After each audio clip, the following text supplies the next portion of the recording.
నమస్కారాలు. పెద్ద పార్వతమ్మ గారి విగ్రహ ప్రతిష్ఠ సందర్భంగా నన్ను ఆహ్వానించిన నాకు ఇష్టమైన పట్టపాలెం ప్రజానీకానికి అందరికీ కూడా ధన్యవాదాలు తెలియజేస్తున్నా. ఎందుకంటే నాకు నా తల్లిదండ్రులు జన్మనిచ్చారు, కానీ నాకు అత్యధిక మెజారిటీ ఇచ్చింది ఈ కాలనీ.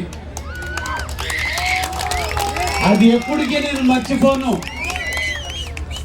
అందుకే ఈ కాలనీలో పెళ్ళున్నా ఏ కార్యక్రమం ఉన్నా ఈ కాలనీకి వస్తూనే ఉంటా.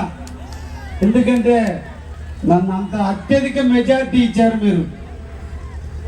అందుకే మీరు కాలనీలు కట్టుకుంటున్నా, ఈరోజు గుడి నిర్మాణం చేసుకున్నా ఏ ఒక్క అధికారిని మీ దగ్గరకు రానియకుండా యథేచ్ఛగా కట్టుకోండి అని చెప్పాను మీకు.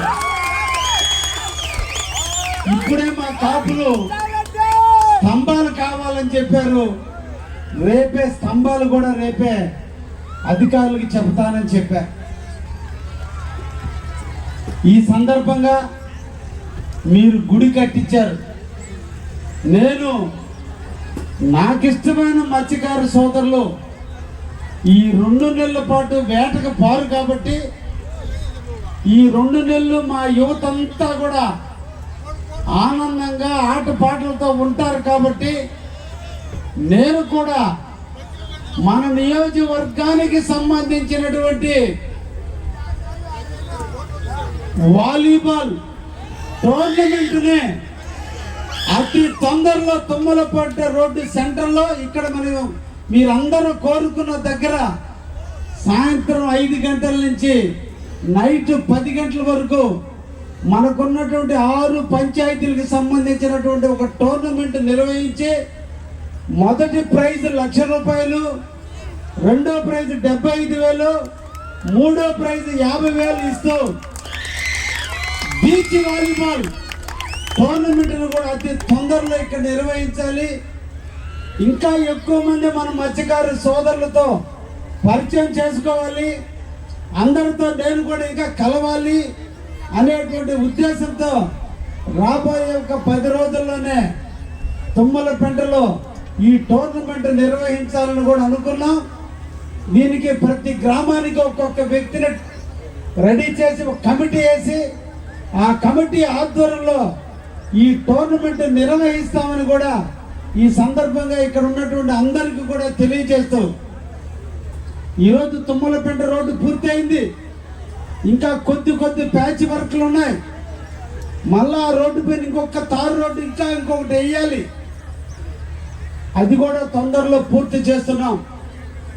ఇది ఒక్కడితే కాదు, రుద్రకోట దగ్గర నుంచి చెన్నాయిపాలెం రోడ్డు కూడా దెబ్బతినంటే దానికి కూడా ₹2.5 కోట్ల నిధులు వెచ్చించాం.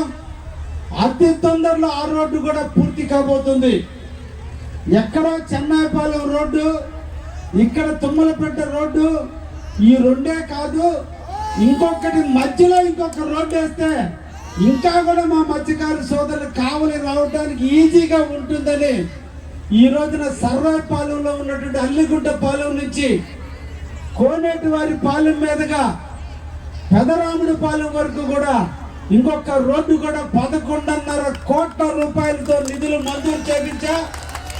ఇప్పుడు ₹6.5 కోట్ల టెండర్ కూడా జరుగుతుంది.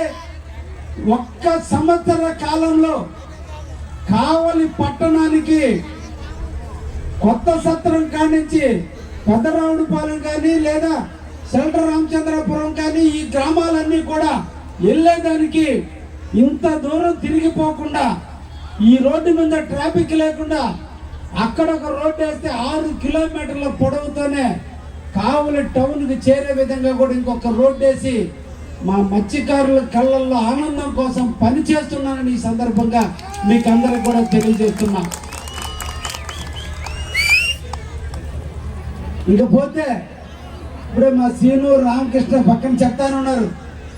ఈ బీచ్ రోడ్ ఈరోజు చూడండి, చీరాల బాపట్ల ఈరోజు టూరిజం వల్ల ఎక్కడెక్కడోళ్ళో వచ్చి సముద్ర స్నానాలు చేస్తూ ఆ ప్రాంతం అంతా బాగా అభివృద్ధి చెందింది. మన ప్రాంతాన్ని కూడా అభివృద్ధి చేయాలి. అందుకే ముందట రోడ్లు పూర్తి చేస్తున్నాం. ముఖ్యంగా బీచ్ దగ్గరికి వెళ్ళడానికి బకింగ్హామ్ కెనాల్ పైన తప్పకుండా రాబోయే 2-3 నెలల కాలంలోనే దానికి నిధులు వెచ్చించి తప్పకుండా బ్రిడ్జి నిర్మాణం కూడా ముందు తూములేసి బ్రిడ్జి నిర్మాణాన్ని కూడా పూర్తి చేస్తామని కూడా మీకు అందరూ కూడా మాటిస్తున్నాం. ఇంకా కూడా అన్ని గ్రామాల ప్రజలు సముద్రం దగ్గరకు పోవడానికి ఎక్కడికక్కడ బకింగ్హామ్ కెనాల్ అడ్డంగా ఉంది, మాకు రాకపోకలకు ఇబ్బందులుగా ఉన్నాయని కూడా విషయాన్ని కూడా నాకు తెలియజేస్తున్నారు. నేను గౌరవ ముఖ్యమంత్రి మన అధినేత అయినటువంటి చంద్రబాబు నాయుడు దృష్టికి తీసుకెళ్ళున్నాం. వాటికి కూడా తొందరలోనే పరిష్కారం చేస్తామని కూడా ఈ సందర్భంగా మీకు అందరికి కూడా తెలియజేస్తూ, మన గ్రామాన్ని ఎప్పుడు కూడా పార్వతమ్మ గారు కాపు కాస్తూనే ఉంటుంది. ఎమ్మెల్యేగా నేను ఎప్పుడు మిమ్మల్ని కాపు కాసుకుంటూనే ఉంటానని కూడా మీ అందరికి కూడా తెలియజేస్తూ, తప్పకుండా మన ప్రాంతం అభివృద్ధి చేసుకుందాం. రాబోయే కాలంలో కాలనీలు కూడా వస్తున్నాయి. అందరికీ కాలనీలు ఇచ్చి ఏ ఒక్క అన్న, ఏ ఒక్క తల్లి, ఏ ఒక్క బిడ్డ పూరి గుడిసెలో లేకుండా అందరూ కూడా ఆనందంగా ఇల్లు కట్టుకునేటట్టు మీ అందరికీ నిధులు వెచ్చిస్తానని, ఇప్పటికే మీ ప్రాంతంలో చాలా సిమెంట్ రోడ్లకు ఇచ్చున్నాం. మళ్ళా రాబోయే కాలంలో కూడా సిమెంట్ రోడ్లు వేసి ఏ ఒక్కరు కూడా ఇంటి ముందు సిమెంట్ రోడ్డు లేని గొంతు అంటూ లేకుండా చేసే కార్యక్రమం చేసి పెడతానని మీకు అందరికి కూడా మాటిస్తూ, నిజంగా ఆ గుడి కట్టినటువంటి కాపులని ప్రత్యేకంగా అభినందిస్తూ, ఎంత ప్రేమ పెంచుకోకపోతే, ఎంత దేవుడి మీద అంత భక్తి లేకపోతే అంత శుద్ధంగా కట్టగలరు. చాలా బాగా కట్టినందుకు ఆ కాపులకి, పెద్దలకి, గ్రామ ప్రజానికానికి అందరికి కూడా ధన్యవాదాలు తెలియజేస్తున్నా. మీ భక్తి, మీ పారవస్యం, మీ యొక్క ఆలోచనలు ఈరోజు గ్రామానికి తగ్గట్టుగా ఉన్నందుకు నిజంగా మీ ఆధ్వర్యంలో తప్పకుండా ఎప్పుడు కూడా నేను ఎల్లవేళలా మీకు తోడుగా, నీడగా, అండగా ఉండి మనందరం కూడా కలిసి మన ప్రాంతాన్ని అభివృద్ధి చేసుకుందాం అని చెప్పి ఇక్కడ ఉన్న అందరికి తెలియజేస్తున్నా. ఇక్కడికి వచ్చిన వాళ్ళందరూ పాటలు వినడానికి వచ్చారు, అందుకే నేను ఆపేస్తున్నా. Thank you.